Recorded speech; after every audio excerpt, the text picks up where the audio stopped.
Y a-t-il des opportunités d'investissement sur la côte parisienne? C'est ce qu'on continue de regarder ensemble dans cette vidéo. Pour vous abonner à la chaîne, activez la cloche si ce n'est pas déjà fait. Et on va passer en revue les dossiers de Neuron à Bassac. Donc on va avoir Target, Criteo, Worldline, Compagnie des Alpes, Caisse régionale de Crédit Agricole, Mutuelle Nord de France, Mercialis, Électricité des Strasbourg, McDarty. Et on terminera avec Bassac. Je vous ai préparé la watchlist comme d'habitude. Ici, on a le symbole de cotation boursière d'entreprise, le nom d'entreprise, l'industrie dans laquelle elle opère, market cap en dollars US, puisqu'on n'a pas en euros ici, croissance du chiffre d'affaires en rythme annualisé sur 5 ans. Il y a un type de valorisation, voilà l'entreprise sur EBITDA, ratio court-bénéfice, RACUP free cash flow. Le type de valorisation par rapport aux actifs tangibles, rendement des capitaux investis, rendement des fonds propres pour les financières plutôt, l'endettement, levier silencieux en termes de dette nette sur EBITDA, le rendement du dividende s'il y en a un, free cash flow par rapport au bénéfice net pour valider le payout ratio. Première entreprise de la liste, c'est Neuron. On est dans une entreprise de services numériques, dans l'IT, plutôt en bas de cycle, c'est l'industrie, plutôt compliqué sur on va dire les 18 derniers mois. Ça commence à repartir. Moi, je pense qu'il va y avoir une opportunité sur ce segment de la cote. Neuron, c'est l'une des plus qualitatives et comme la plupart des ESN françaises, il y a aussi une prise spéculative sur un éventuel retrait de la cote de l'entreprise puisque le dirigeant commence à être âgé. On est sur 1,3 milliard de dollars de market cap. Allez, quasiment 10% de croissance du chiffre d'affaires en rythme annualisé sur 5 ans, c'est plutôt bien. On est à 11 en valeur spéciale sur EBITDA, 24 en ratio court-bénéfice et 17 en ratio free cash flow. Donc, c'est pas excessivement cher. S'il y a de la croissance, c'est pas value non plus, mais c'est raisonnable. On a 11% de rendement des capitaux investis, ce qui est quand même correct. De la rentabilité. Et après, c'est pas une activité qui est très importante en capital, mais bon, ça reste convenable comme rentabilité. Cash net sur le dossier. Donc, ça, c'est bien. Ça fait du cash à redistribuer aux actionnaires. 2,8% de rendement de dividende. C'est quand même assez élevé pour cette belle société de croissance. Donc, voilà, ça c'est intéressant. On est à un payout ratio à 55% avec des free cash flow plus élevés que les bénéfices nets. Donc, pour moi, Neuron, c'est tout à fait intéressant dans une optique plutôt croissance à prix raisonnable, reprise du cycle des ESN, plus la prime spéculative. Je pense que ça se regarde pas bête. Allez, ensuite, on est sur Target. Donc là, on est sur les revêtements de sol. C'est un dossier situation spéciale. Donc là, on ne peut pas s'arrêter à une analyse quantitative comme ça. Ce qui se passe, c'est qu'il y a eu une OPA il y a assez longtemps maintenant et qui a été contestée par les minoritaires et que maintenant, c'est plutôt un dossier situation spéciale où le minoritaire essaye d'avoir un prix plus élevé pour le retrait de la cote.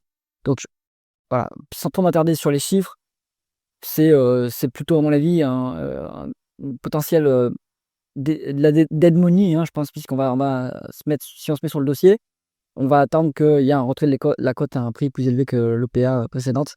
Donc, je pense que, en plus, c'est un dossier qui va se résoudre bientôt, de ce que j'ai lu sur X. Donc, je pense qu'il vaut mieux aller passer son tour sur Target. Si vous cherchez un portefeuille d'investissement passif et performant, cliquez sur le lien en haut à droite de la vidéo. On continue avec Criteo. Donc, elle n'est pas cotée à Paris. Elle est cotée au New York Stock Exchange, Criteo. Mais c'est bien une boîte française. Les bureaux sont à Paris. On est sur une société spécialiste on va dire, du targeting sur Internet. C'est du marketing. C'est de la technologie, c'est tout. 1,3 milliard de dollars de market cap, décroissance en rythme annualisé sur 5 ans. Attention, sur la période quand même, normalement, il y a eu une bonne croissance de tout ce qui est activité digitale et tout. Criteo n'en a pas profité. Est-ce qu'ils perdent de part de marché? Est-ce que leur business model est foutu? Je ne sais pas, mais en tout cas, en termes des multiples, le marché n'aime pas cette boîte. 3 fois la valeur d'entreprise sur EBITDA, 10 fois le ratio court-bénéfice, 6 en ratio free cash flow. Donc ça nous dit que les free cash flow plus élevés que les bénéfices nets ils disent que la croissance n'est plus remboursée, que la boîte ne réinjecte plus facilement le cash qu'elle génère dans la croissance et qu'au contraire, elle dégage du free cash flow qu'elle va rendre aux actionnaires. Donc, ça m'a l'air compliqué comme dossier. Du coup, pour le coup, c'est pas nous en revanche. Nous, type, c'est faible. Alors, il y a un peu de décroissance en revanche, mais la rentabilité opérationnelle qui est correcte. Donc, 10% de rendement des capitaux investis, c'est bien. Et on est cash net sur le dossier. Donc, il y a peut-être un coup à jouer sur Criteo. Maintenant, vous n'avez pas du tout de marge de sécurité supplémentaire avec des actifs tangibles. C'est du logiciel, c'est de l'intelligence humaine, donc il n'y a rien de tangible dans cette activité, donc pas de marge de sécurité, autre que cette décote énorme sur les flux. Voilà. Crypto, ça peut jouer d'un point de vue value, pourquoi pas. Mais attention, il faut quand même bien connaître les marchés. J'ai peur que ça soit quand même un value trap, donc méfiance. Ensuite, on est sur Compagnie des Alpes. J'ai eu la surprise de découvrir qu'elle est dans le fonds France d'indépendance AM. Comme d'habitude, chaque mois, j'ai vais faire la mise à jour. Il y en aura pas dans la semaine. Mais on va faire le suivi des fonds France et des fonds Europe d'indépendance AM, ça, comme d'habitude. Donc, Compagnie des Alpes est dans ce fonds maintenant. Donc, William Guns a trouvé l'intérêt à ce dossier. On est sur 1,2 milliard en market cap, 10% de puissance du chiffre d'affaires en rythme annualisé sur 5 ans. Bon, c'est évidemment un fort rattrapage post les confinements. On est sur 8 en valeur d'entreprise sur EBITDA, c'est pas très cher payé, 12 en ratio co-bénéfice et 15 en ratio conf cash flow. Donc, bon, c'est pas ultra value, hein, William Higgins a des dossiers beaucoup plus value dans son portefeuille, mais ça reste pas très cher payé, avec une bonne croissance. La rentabilité est un peu faible, peut-être qu'il faut la retraiter, parce qu'elle est peut-être meilleure que ce qui est indiqué ici, hein, 5,6% normalement des capitaux investis, je trouve ça un peu faible. Tant bien sûr que c'est une activité intensive en capital, hein. 2 fois les bilans net, un peu de dette quand même, mais la trajectoire est descendante la dernière fois que j'avais regardé, donc ça c'est intéressant. Et on a un rendement du dividende à 4,8%, qui est, on va dire, bien couvert par les free cash flow, même si les free cash flow sont plus bas que les bénéfices nets. Donc Compagnie des Alpes, hein, ça, à mon avis, c'est assez intéressant à ce niveau. Vous avez du dividende quand même intéressant pour patienter. Et les multiples sont relativement peu chers. Après, c'est une activité qui va quand même dépendre du pouvoir d'achat du consommateur français. C'est un peu en difficulté, mais bon, pour l'instant, ça tient. Caisse régionale du Crédit Agricole Mutuel Nord de France. On rappelle en fait Crédit Agricole SA, la maison mère. Est-ce qu'on peut dire que la maison mère, en tout cas, la banque principale, elle est détenue à 50% par les caisses régionales. Donc, elles sont toutes actionnaires de cette banque. Bon, les caisses régionales, ce sont des petites banques du Crédit Agricole, en fait, mutualistes, en région. Donc, 1,2 milliard de market cap pour cette petite banque. Quasiment pas de croissance du chiffre d'affaires en rythme annualisé sur 5 ans.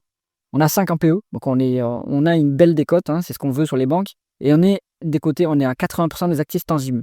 De quoi se constituent les actifs tangibles de caisse régionale, de cette caisse régionale? Évidemment, de sa participation, en plus de son bilan, hein, de ses actifs, mais de sa participation dans Crédit Agricole SA.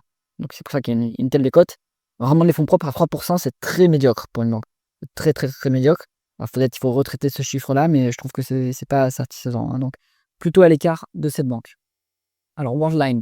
Worldline, c'est une société qui est spécialisée dans les paiements et elle a beaucoup de déboires, hein, sur ces 24 derniers mois, je dirais. 2 dernières années, c'est complètement en difficulté. À nouveau, l'implication était très médiocre. William Higgins l'avait dans son fonds et il l'a sorti. Donc on peut se dire que même les meilleurs font des erreurs, hein, et c'était clairement une erreur de sélection. Quand on est sur 1,2 milliard en market cap, 14% de croissance du chiffre d'affaires en rythme annualisé sur 5 ans, je pense que ça, c'est la croissance externe, parce qu'en organique, on n'est pas sur ces niveaux-là, hein. Alors 5 fois la valeur d'entreprise sur EBITDA, évidemment, c'est pas cher. 4 fois les free cash flow, c'est vraiment pas cher à ce niveau. Attention qu'on fait une perte nette sur les 12 derniers mois, c'est pas très grave, hein, si c'est ponctuel, et surtout si c'est une perte non cash, vu qu'on a des free cash flow, et plutôt à mon avis une perte comptable. Donc c'est pas très grave. Le dossier se paye pas très cher, mais a raison à mon avis, hein, c'est que le management est très, très, très médiocre. On a vraiment les capitaux investis à 3%. C'est pas exceptionnel. 2,2 fois les dividendes dette nette et pas de dividendes. Bon, là, Worldline, c'était un coup à jouer en spéculatif et ça a raté, hein. C'est une recovery qui ne se reprend jamais. Donc ça marche pas ce dossier. Il vaut mieux l'éviter, je pense. Ensuite, on est sur Mercialis. Donc là, on est sur une foncière cotée spécialisée plutôt dans la vente au détail. Donc plutôt alors je suis pas spécialiste, hein, Mercialis, je pense que c'est plutôt des centres commerciaux. Mais dites-moi en commentaire si vous en savez plus. 1,2 milliard de $ de market cap, décroissance en rythme annualisé sur 5 ans. Multiple qui a compté n'est pas affiché ici en fait. On peut prendre les price to free cash flow, mais c'est surtout un price to adjusted free cash flow, alors adjusted FFO. Donc c'est en gros cash flow from operation. On est sur ici en termes de free cash flow, on est sur moins 10, c'est pas cher. Regardez, alors vraiment des fonds propres, il a 7% avec un énorme levier, hein. C'est comme les banques, c'est très leveragé et pourtant le rendement n'est pas exceptionnel, la rentabilité n'est pas exceptionnelle. Donc ça, attention, danger. Et en plus, on n'a pas de décote sur actifs tangibles, c'est ce qu'on veut sur les foncières parce que on a une marge de sécurité supplémentaire comme ça. Vu que c'est très endetté, on peut se retourner contre la valeur des actifs. 9% du dividende, c'est intéressant à ce niveau, hein, avec des free cash flow plus élevés que les bénéfices nets. Donc c'est soutenable. Maintenant, moi, je n'aime pas l'immobilier. C'est trop compliqué comme classe d'actifs et les taux d'intérêt sont en train de remonter en Europe. Ça va fortement impacter cette classe d'actifs, donc plutôt à l'écart. Électricité de Strasbourg. Donc, c'est une filiale d'EDF. On est à 1,2 milliard de $ de market cap, 13% de croissance du chiffre d'affaires en rythme annualisé sur 5 ans. Valeur d'entreprise sur EBITDA à 3. En ratio co-bénéfice, on a 8. Et en ratio coût cash flow, on a 9. Donc, c'est complètement value. On est à 24% vraiment du capital investi. C'est exceptionnel comme rentabilité. Cash net sur le dossier, après, avec une telle rentabilité, facile de ne pas avoir besoin de dette pour faire de la croissance, hein. Alors, 8% de rendement du dividende à 7,9. Très bon, donc très bon rendement du dividende qui est soutenable en plus, c'est moins de 50% du PE ratio en termes de free cash flow.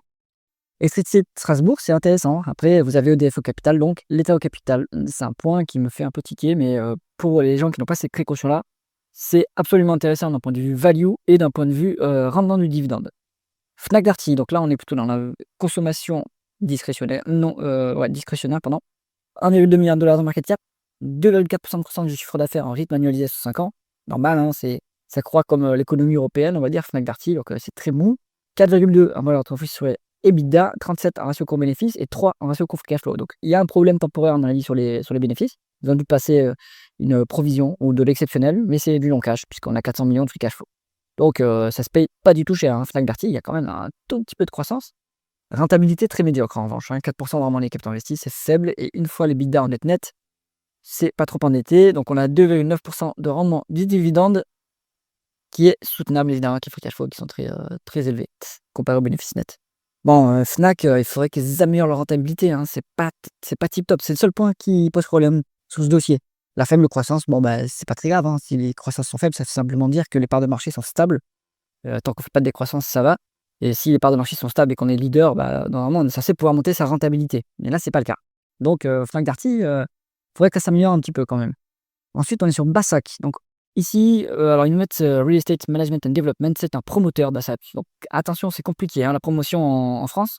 Les taux d'intérêt, comme je vous l'ai mentionné précédemment et comme je l'ai mentionné dans une précédente vidéo, ils sont en train de monter. Et ça va impacter. Alors le taux des obligations souveraines sont en train de monter, et donc les taux d'intérêt des obligations immobilières aussi. Et donc, enfin des obligations immobilières, des crédits immobiliers aussi. Donc compliqué ce business, ça ne veut pas dire qu'il n'y a pas de dossier intéressant dans le secteur, il y en a qui s'en sortent comme Bassac. On est à 1,1 milliard de dollars de market cap, 8% de croissance du chiffre d'affaires en rythme annualisé 5 ans, donc bonne croissance. 9 en valeur d'entreprise sur l'UDA, 13 en ratio coût-bénéfice et 15 en ratio coût free cash flow. Ça se paye raisonnablement. C'est pas très cher. On est à 6,4 en rendement de capitaux investis, c'est pas exceptionnel, pas trop de dette, 1,4 fois les bidas en dette nette, donc c'est bien.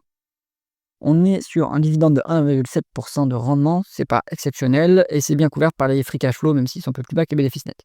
Bassac, ils s'en sortent, ils surnagent dans ce domaine. Il y a aussi Hexaon, que j'ai regardé il y a longtemps, qui est pas mal. Bon, voilà, après c'est un secteur que moi je n'affectionne pas particulièrement, mais il y a moins de dettes sur les promoteurs quand même, c'est ça qui est bien, comparativement aux foncières cotées. Avec 4 fois les bidas en net, c'est quand même soutenable. Bon, alors dans cette liste, en fonction de son profil, qu'est-ce qu'on peut prendre? Si on fait de la qualité, la croissance à prix raisonnable, on peut prendre Neuron. C'est une belle petite ESN, très bien. Si on fait de la value, rendement, ou slash rendement, on peut prendre Compagnie des Alpes. Je pense que c'est pas mal quand même. Les ratios sont quand même intéressants, il y a un bon petit dividende. On peut prendre Électricité de Strasbourg avec le bémol qui est l'État au capital avec EDF. Mais sinon, d'un point de vue métrique, c'est très bien. J'espère que cette analyse vous a intéressé. Si c'est le cas, mettez un pouce vers le haut et pensez à vous abonner à la chaîne. À bientôt.